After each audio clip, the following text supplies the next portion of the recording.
আওয়ামী লীগের দলের প্রতিষ্ঠাবার্ষিকী এই উপলক্ষে পুলিশ হেডকোয়ার্টার সারা দেশের মাঠ পর্যায়ের কর্মকর্তাদের আবার বলেন তো।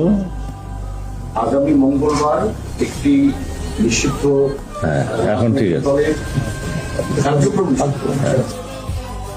আওয়ামী লীগ নামে কোন সংগঠন তো নাই। নিষিদ্ধ কার্যক্রম নিষিদ্ধ। হ্যাঁ, 11 দলের ব্যানারে সমাবেশ করছে, গণতন্ত্র বিকশিত হচ্ছে, তারা তাদের কথা বলবে, দে আর এট লিবার্টি। আমরাও আমাদের কথা মাঠে বলবো। মানে মন্ত্রী, স্বরাষ্ট্রমন্ত্রী হিসেবে আপনি কালকে আওয়ামী লীগের যেহেতু প্রতিষ্ঠাবার্ষিকী, আপনি কোনো বার্তা দিবেন কিনা সাধারণ মানুষের উদ্দেশ্যে? আওয়ামী লীগ নামে কোন সংগঠন তো নাই। নিষিদ্ধ কার্যক্রম নিষিদ্ধ। হ্যাঁ, আসসালামু আলাইকুম। স্বরাষ্ট্রমন্ত্রীর বক্তব্যগুলো আপনারা নিশ্চয়ই শুনেছেন। ওনার খুব নিকট অতীতের যে বক্তব্য, যে কার্যক্রম, যে অঙ্গভঙ্গি, সংসদের বাইরে, নির্বাচনের আগে পরে সব মিলায় যদি ওনার এই নিকট অতীতের চরিত্রটা যদি বিশ্লেষণ করা যায়, তার সাথে এটা কিছুটা সাংঘর্ষিক। তবে পছন্দ হয়েছে, এটাও আবার বলে রাখি। সালাউদ্দিন আহমেদ সহ বিএনপির যত নেতা আছেন বা সামগ্রিকভাবে বিএনপির কথা যদি বলি, আমি নির্বাচনের আগে সরাসরি জামাত ইসলামের পক্ষ নিয়েছি, দাঁড়িপাল্লায় ভোট চেয়েছি। বিএনপি যদি আওয়ামী লীগের সাথে সম্পর্ক ভালো করে, ইন্ডিয়ার সাথে সম্পর্ক ভালো করে, সামনে নির্বাচনে নিব, আপনাদের আগের থেকে বলে রাখলাম। কিন্তু আপনাদের সাথে বিরোধ, আপনাদের বিরুদ্ধে কথা বলা, যা কিছু, তার জন্য আমার সাথে ব্যক্তিগত আপনাদের কোনো সমস্যা, আপনাদের কাছে কিছু চেয়েছি আপনি পাই নাই, এগুলো কোনো কিছু না। আপনাদের এই যা কিছু ঘটেছে সেটা আওয়ামী লীগের সাথে আপনাদের সম্পর্ক, আপনার আওয়ামী লীগের ব্যাপারে আপনাদের বক্তব্য, এগুলোর কারণে আপনাদের বিরুদ্ধে বলেছে। এগুলো থেকে ঠিক হয়ে যান, আমি ঠিক হয়ে যাব, কোনো সমস্যা নেই। 15 বছরে এই পরীক্ষা দিয়ে আসছি। যদি নাকি আপনাদের বিরুদ্ধে বিএনপিরে যদি ধ্বংস করার, বিএনপির বিরুদ্ধে কথা বলার যদি নাকি ইচ্ছা থাকতো বা সেরকম কোনো কারণ যদি থাকতো, এই 15 বছরে বলা যাইতো, আপনি কিছুই করতে পারতেন না। 15 বছরে প্রকাশ্যে বলেছে, হ্যাঁ আমরা বিএনপি করি, আমি জামাত করি, আমি রাজাকার, আমি পাকিস্তানি, কোনো সমস্যা নেই, শুধু আওয়ামী লীগ বলতে পারবে না। সো সে আওয়ামী লীগের প্রশ্নে আমার অবস্থান যা ছিল আজকেও তাই আছে।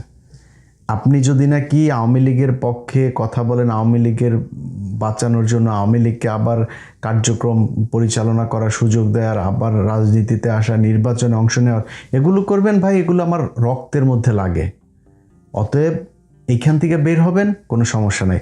আজকে সালাউদ্দিন আহমেদের সাথে আমার যে সম্পর্ক, আমি সালাউদ্দিন আহমেদকে নিয়ে বহু বাজে কথা বলেছি, বহু কটু কথা বলেছি, ভিডিও বানিয়েছি, সব করেছি। কারণ কি? ওনার সাথে আমার সম্পর্ক খারাপ ছিল না তো। উনি যখন ক্ষমতায় ছিলেন না, যখন বন্দী ছিলেন, তথাকথিত বন্দী যখন তিনি ভারতে ছিলেন, তখন তার সাথে আমার কথা হয়েছে, অনেক ভালো সম্পর্ক ছিল, উনি আমারে খুব স্নেহ করতেন, কোনো সমস্যা ছিল না তো। তখন কি ওনার পাওয়ার ছিল নাকি? আজকে উনি স্বরাষ্ট্রমন্ত্রী, অনেক মানুষজন কথাবার্তা বলতে গেলে তারপরে, আরে ভাই হ্যাঁ আপনি তো এই সুবিধা নেওয়ার জন্য কথা বলেন, আপনি বিএনপির কাছ থেকে টাকা নেন, জামাতের কাছে, একবার এক একজনের কাছ থেকে টাকা নেই, মানে এই ব্লেম শুনতে শুনতে সে টাকা পয়সার খুঁজে পায় না, কিন্তু ব্লেম কিন্তু শুনছি সেগুলো অনেকে মানুষের কাছে। তো এখন আজকে সালাউদ্দিন আহমেদ স্বরাষ্ট্রমন্ত্রী, তার সাথে আমার সম্পর্ক যতটুকু ছিল, এই অতটুকুই যদি আমি খালি মেনটেন করতাম, অতটুকুই যদি ঠিক রাখতাম, আমার কোনো সমস্যা ছিল না তো। আমার বহুত কিছু কামাইতে পারতাম ভাই। ওই কামানোর চিন্তা থাকলে এই দেশে বিএনপি আসার পরে কামাইতে হইতো না। বিএনপি যখন ক্ষমতায় ছিল না, তখন আওয়ামী লীগের কাছ থেকে যেসব অফার ছিল, বহুত বড় বড় অফার, ছোটোখাটো অফার না, অনেক বড় অফার ছিল। অতএব সেগুলি করি নাই তো। সো এই দেশের সাথে কোনোদিন বিট্রে করি নাই। জীবন যতদিন থাকবে ততদিন কোনোদিন এই দেশের মানুষের সাথে বিট্রে করব না। এখন সালাউদ্দিন আহমেদের সাথে যেই সমস্যা, সেই সমস্যা তিনি 15 বছর যখন কষ্টে ছিলেন তখন হয় নাই, পরে হয়েছে। কেন হয়েছে সেই জবাব, সেটার জন্য সেটার ব্যাখ্যা বিএনপিকে দিতে হবে, সালাউদ্দিন আহমেদকে দিতে হবে। আমরা দিতে যাব না। আমার ভাই বিএনপির সাথে এত মিলা চইলা, তারপরে খাওয়া দাওয়া, ধান্দাবাজি, এগুলোর ইচ্ছা নাই তো। আমার আপনি ধরবেন কেমনে? আপনাকে করতে হবে কেন? কারণ আপনি যখন বাংলাদেশে এসছেন, আপনি এস আলমের গাড়িতে চড়ে তারপরে বাড়িতে এসছেন, সেটার জন্য আবার মানুষের কাছে ক্ষমা চাইলেন। এরপরে করলেন কি? আসার পরপর যখন নির্বাচনের আগে আওয়ামী লীগের ব্যাপারে খুব সহনশীল কথাবার্তা, প্রেমময় কথাবার্তা, আওয়ামী লীগ ভাই ভাই, আওয়ামী লীগকে সুযোগ দেওয়া দরকার, আওয়ামী লীগের লোকজনের ভোট দরকার, আওয়ামী লীগের লোকজন সব আপনার পেছে পেছে ঘুরে। তারপরে হইল নির্বাচন হওয়ার পরে জুলাই সনদ নিয়ে আপনি শুরু করলেন টালবাহানা। বিএনপির কোনো নেতার কোনোই নেই, এমনকি প্রধানমন্ত্রীও কথা বলেন, অথচ আপনি ঘুরায় পেঁচায় জুলাই সনদ আপনি মানবেন না, হবে না, করতে দেওয়া যাবে না। তারপরে এই হাদির হত্যাকাণ্ড থেকে শুরু করে কোনো জায়গায় আপনাদের কোনো ভালো বক্তব্য পাওয়া যায়নি। তারপরে শুরু হলো একে এক করে প্রশ্ন ওঠা, অনেক সন্দেহের তীর, অনেক প্রশ্ন তখন আমরা খুঁজতে থাকলাম। সেই প্রশ্নের মধ্যে আপনি এতদিন ভারত আপনাকে ছাড়লো না, এখন আপনারা ভারত কেন ছেড়ে দিল? আপনার বিচারিক প্রক্রিয়াগুলো আসলে কি ছিল? আপনার বিচারিকে আপনাকে দোষী সাব্যস্ত করা হয়েছিল? যদি করা হয়ে থাকে তাহলে আপনি বের হলেন কিভাবে? যদি না হয়ে থাকে তাহলে আপনি এতদিন আসতে পারেন নাই কেন? 5 তারিখের পরেই আপনাকে পাঠিয়ে দেওয়া হইলো কেন? তারপরে যাই হোক সব কিছু শেষ করে আপনি আসলেন, ধরলাম আপনার ভারতে এমনি আসতে দিল বিএনপির সাথে সম্পর্ক ভালো রাখার জন্য। আপনি দেশে আসার পরে ট্রাইব্যুনালে আপনি গেলেন, ট্রাইব্যুনালে গিয়ে সারা দেশের মিডিয়া নিউজ করলো যে আপনি আপনার গুমের ঘটনার অভিযোগ করেছেন, কিন্তু আপনি অভিযোগ করেন নাই। পরে ট্রাইব্যুনাল থেকে আমাকে জানানো হলো যে উনি কিন্তু অভিযোগ করেন নাই, আপনাকে যেতে বলার পরও আপনি যান নাই। এরপরে আমি যখন ওইটা নিয়ে পোস্ট করলাম, তারপরে আপনি ব্যাখ্যা দিলেন আপনার আইনজীবীর আপনাকে বারবার বলেছে আপনি সময় পান না এই জন্য। আরে ভাই, ইন্ডিয়া আপনাকে গুম করে রেখেছিল 5-6 বছর, আপনার তো দেশে এসে সবার আগে আপনি সেইটার বিচার চাবেন, সেইটার প্রতিশোধ নেবেন, আপনার সেইটার জন্য আপনি সময় পান নাই। আপনার সময় কোথায় যায়? সো কথা বললে বহুত কথা আছে, এরপরও আরও অনেক কিছু আছে, যেগুলি আছে সেগুলি আপনিও জানেন। সেই হানি ট্র্যাপ নিউজ করতে গিয়ে কোথায় খোঁচা দিয়েছিলাম সেগুলি আপনার কানে নিশ্চয়ই গিয়েছে। তো ওগুলি নিয়ে আর কথা বলতে চাই না, কারণ আপনার তো এখন বিশাল পাওয়ারফুল, আবার কোন দিক দিয়ে কোন ক্ষতি করেন তার তো ঠিক ঠিকানা নাই। আওয়ামী লীগের মতো অবস্থায় তো যাইতে চাই না। অনেক মানুষজন আছে যে পরিচিত লোকজন, ভাই কি বিএনপির ব্যাপারে তো খুব নমনীয় কথা, ভাই নমনীয় কথা বলি তো, বিএনপির নিয়ে কি এখন আওয়ামী লীগের মতো অবস্থায় যাব নাকি? সারা জীবন এমনি থাকবো? আর বিএনপির নিয়ে আওয়ামী লীগের মতো অবস্থায় না। বিএনপি যদি নাকি আওয়ামী লীগের সাথে, ইন্ডিয়ার সাথে সে আওয়ামী লীগের মতো করে সম্পর্ক করে, বিএনপির সাথে সে একই রকম হবে। এখন তো বিএনপি সেই জায়গায় নাই, তাহলে আমরা যাবো কেমনে, বলবো কেমনে?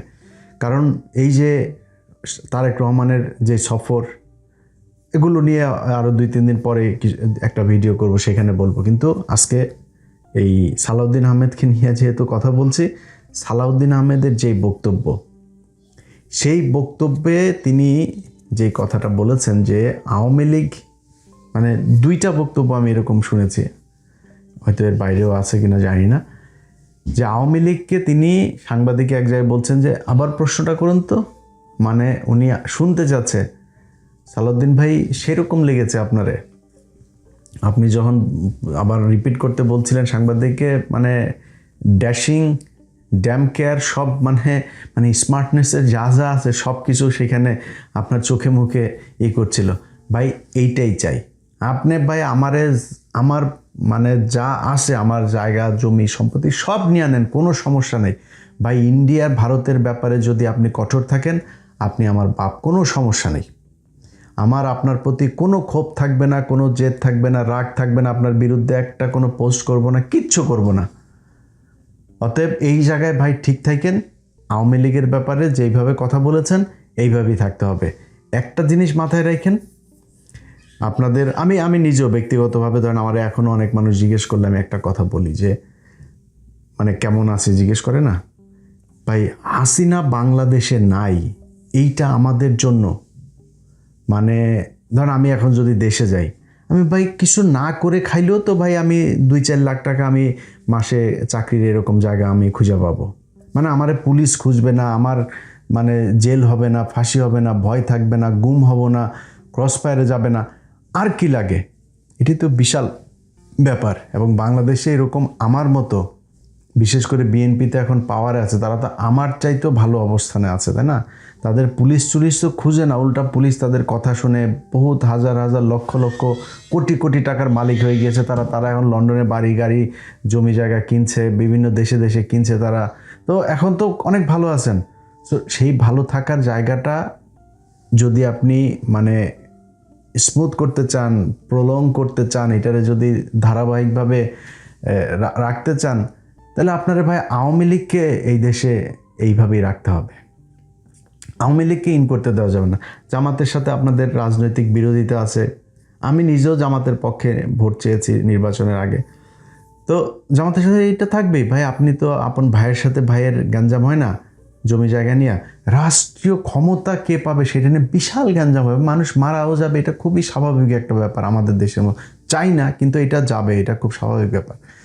তাই বলে সেই 71-এর গান গুন গায়া জামাতরে মাইনাস করে তারপরে আওয়ামী লীগরে ঢুকায়া, আওয়ামী লীগ কী জিনিস এইবার আরেকবার যদি আসতে পারে ওই দিন বুঝাই দিবে। আওয়ামী লীগ বুঝাইতে হবে না, ইন্ডিয়াই বুঝাই দিবে।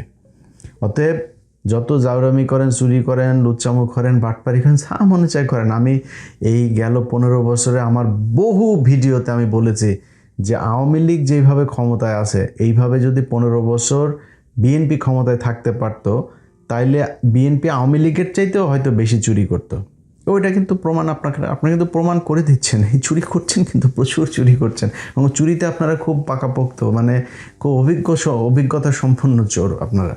হ্যাঁ, চুরি করছেন, কিন্তু এটা নিয়ে এত হেজিটেশনের কিছু নাই, লজ্জা পাওয়ার কিছু নাই, এটা চুরি করেন, এটা করেন। এবং যারা এমপি মন্ত্রী টন্ত্রী আছেন, আপনাদের যারা পোলাপান সন্তান টন্তান আছেন, আপনাদের বলি আপনাদের বাপ কিন্তু চুরি করে, আপনার বাপ চোর একজন, চুরি করে আইনে আপনাদেরকে বিশাল ভিআইপি জায়গায় রাখে, বিদেশে টিদেশে রাখতেছে, পড়াশোনা করাইতেছে, বিরাট আকারে ভিআইপি নতুন নতুন ব্র্যান্ডের গাড়ি টাড়ি নিয়ে চলেন। চোরের বাচ্চা কিন্তু আপনারা, এটা মাথায় রেখেছে। ওইটা নিয়ে কোনো সমস্যা নাই, বিএনপি চুরি করবে, জন্ম হয়েছে বাংলাদেশের রাজনীতিবিদদের চুরি করার জন্য, ওইটা কোনো সমস্যা না, ওইটা নিয়ে মাথা ঘামায় লাভ নেই, ওইটার কোনো সলিউশন আমি দিতেও পারবো না। অতএব যেটা সমস্যা ভারত, এই ভারতের জায়গাটা থেকে ঠিক থাকতে হইলে ভারতের বাংলাদেশে মূল ইনস্ট্রুমেন্ট এই আওয়ামী লীগ, তাদেরকে আপনাদের ঠিক রাখতে হবে। তাদেরকে সোজা করে রাখতে পারলে এই জামাত টামাত এগুলি কোনো সমস্যা না ভাই। জামাত আপনাদেরকে এই গেল 6 মাসেই আপনাদের যেই শান্তিতে সরকার পরিচালনা করার সুযোগ দিয়েছে, এটা জামাত বলেই দিয়েছে। আজকে যদি আওয়ামী লীগ থাকতো তাহলে কী হইতো? ইভেন জামাত যদি ক্ষমতায় থাকতো তাহলে আপনারা কি করতেন একটু নিজেদের কোশ্চেন করেন। অনেক মানে তর্ক বিতর্ক, আপনাদের ভিতরে প্রতিযোগিতা, মারামারি, হাতাহাতি, অনেক কিছু হবে। বাট এটা মনে রাখেন যে মানে বাই রোটেশন আপনারা ক্ষমতায় আসবেন, জামাত একবার আসবে, আপনারা একবার আসবেন, তারা আসবে, এটা নিয়ে আপনাদের ভেতরে ঝগড়া হবে, অনেক কিছু হবে, কিন্তু আপনাদের দুইজনকেই বাংলাদেশ পরিচালনা করতে হবে। এটা যদি করেন আপনাদের সাথে আসি, বিএনপির সাথে আমার কোনো সমস্যা নেই, জামাতের সাথে আমার কোনো সমস্যা নেই, সবাই ভালোবাসি। এবং এটা যে ভালো যে বাসি সেটা গেল 15 বছর আপনারা যখন ক্ষমতায় ছিলেন না সেই সময় প্রমাণ দিয়েছি, এটা নতুন করে প্রমাণ করা কিছু নাই। এখন গজিয়ে ওঠা অনেক লোকজন আবার অতি বিএনপি হইতে যায়, তারা তো আবার অনেক কথাবার্তা বলে, তো সেগুলি বাদ দিলাম। সরাসরি যেহেতু স্বরাষ্ট্রমন্ত্রী বললাম, ভাই আপনার প্রতি কোনো ক্ষোভ নেই, কোনো সমস্যা নেই, যেইভাবে বলেছেন এইভাবে চালায় যান। আমরাও তখন বলবো যে সালাউদ্দিন আহমেদ জিন্দাবাদ।